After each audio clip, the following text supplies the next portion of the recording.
The number one reason why you lose the weight and gain it back again is because of a commitment issue. You're not fully committed into what you said you were going to do.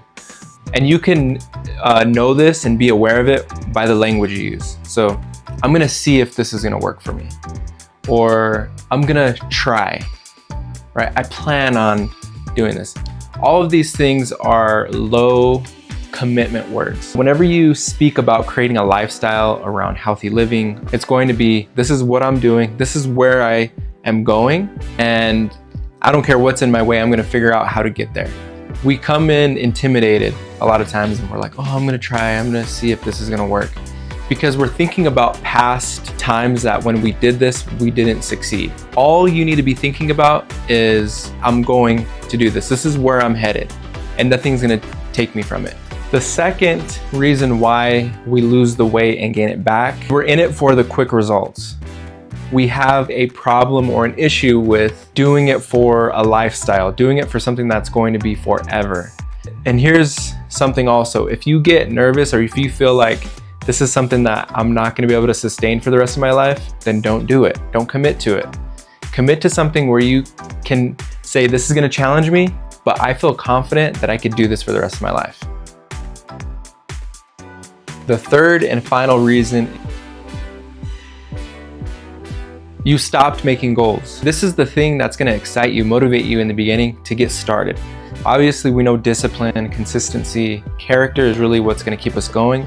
But when we receive a goal or we get to a goal, we feel like almost sad in a way, like a depression sets in of like, now what do I do? And that's because you're not already thinking ahead. If I'm getting close to reaching a goal, I'm already creating the next goal. If you don't do this, you end up getting bored, disappointed, and you start to find yourself backtracking, and before you know it, you're back to where you started.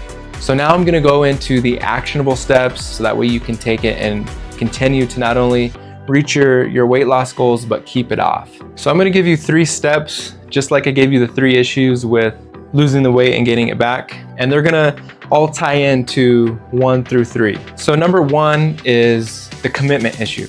So what I need you to do is decide. You need to make a clear decision with yourself and say, this is where I'm going, this is how I see myself, and nothing is stopping me from getting there. As soon as you start to say, I think I'm gonna try this, or we'll see if this works for me, you're already telling yourself, be prepared to fail. Number 2, doing things for quick results, right? This is not what we're in it for. We're in it for a lifestyle. Find something that is going to challenge you, get you results, but at the same time, it's something you feel like you could confidently do for the rest of your life. I'm gonna give you an example. I decided to start fasting as a way to lose weight, but that doesn't mean I'm gonna be going without eating the foods I want. Something that I didn't think I could sustain for the rest of my life.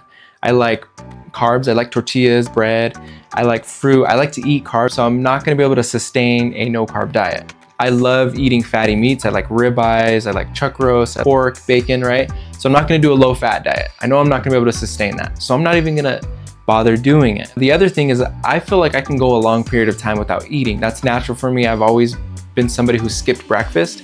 So it just seemed logical for me to go towards the fasting route.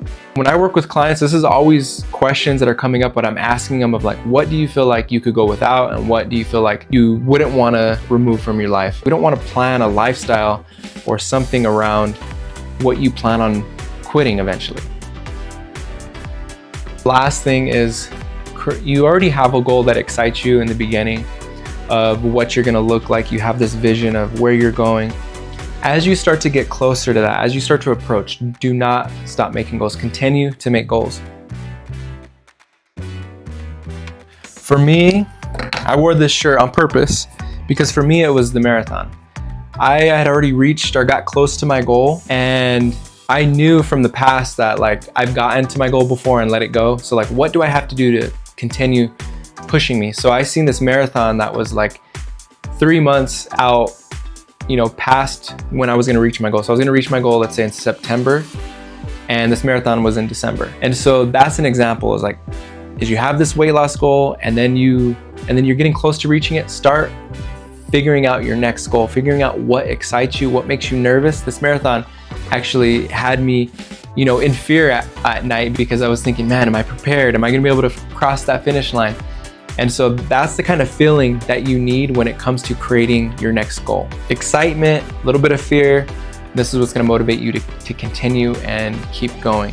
The longer that you sustain this type of lifestyle that you want to be on, the more it's gonna become a part of your routine, a part of your habits. Now, I'm not worried about ever going back to my old lifestyle or my old bad habits, because I've been doing this for so long now that I have this just like automatic response of like, I get up, I go to the gym, I fast on certain days. So that's where we want to be at with our lifestyle, to where it becomes almost feels automatic and natural.